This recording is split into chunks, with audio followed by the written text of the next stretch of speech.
you love water sports like I do, there's no place on earth like the Florida Keys. And if you love fishing, well, welcome to heaven.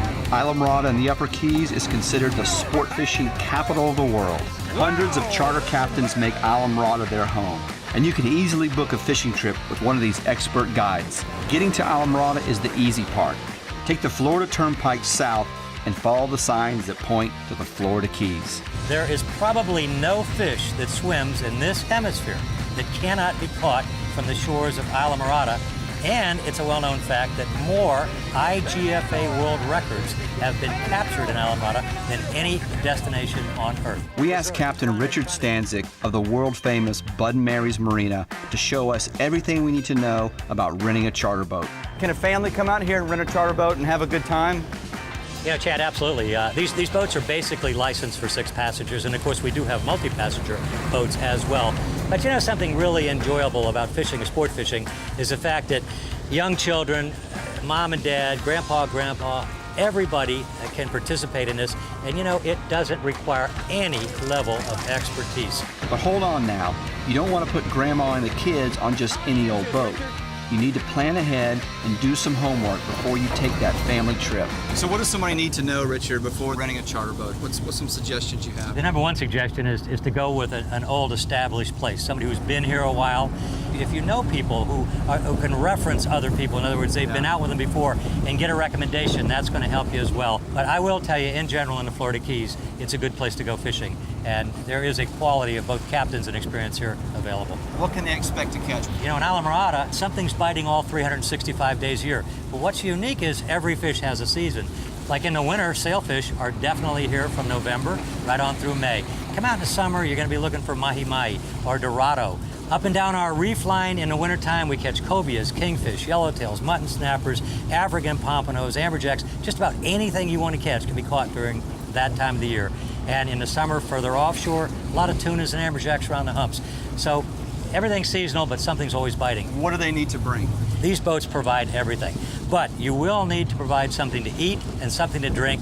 Something you really want to consider is the fact that you're out in the sun. So hats, sunglasses, and sunscreen are really a good idea. This is the American Caribbean down here. We don't really get real cold weather, but in the winter, bring a wind jacket.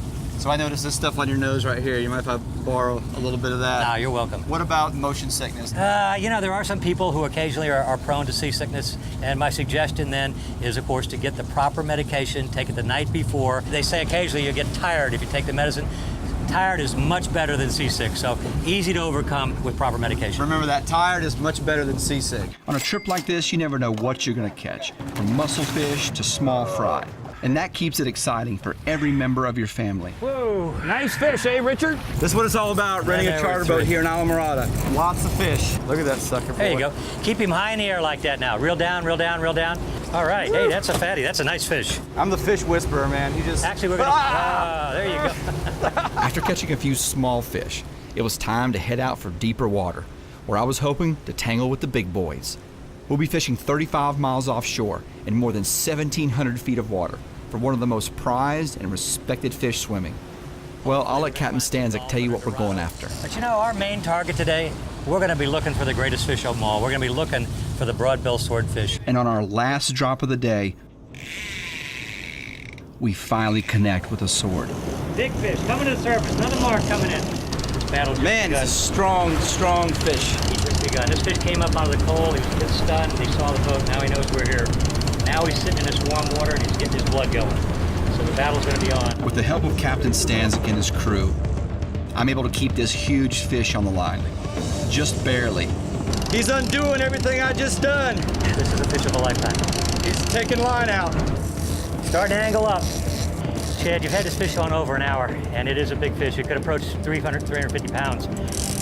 It's a big fish. But when the fish first surfaces, the mood on the boat takes a drastic change. He's a monster, Scott. Hold on, Scott. Hold on, Scott. Get another gap. Get another gap, guys. Big fish. Easy, Scott. Easy, Scott. Want the other gap? Hang on, guys. Scott, he's going on the boat. He's going on the boat. Back up, back up. Scott, turn that way. Turn that way. Water's still in him. This is without a doubt the most exciting fishing adventure I've ever experienced. After a 2.5-hour battle and me almost throwing up twice, we were finally able to bring this massive swordfish to the side of the boat.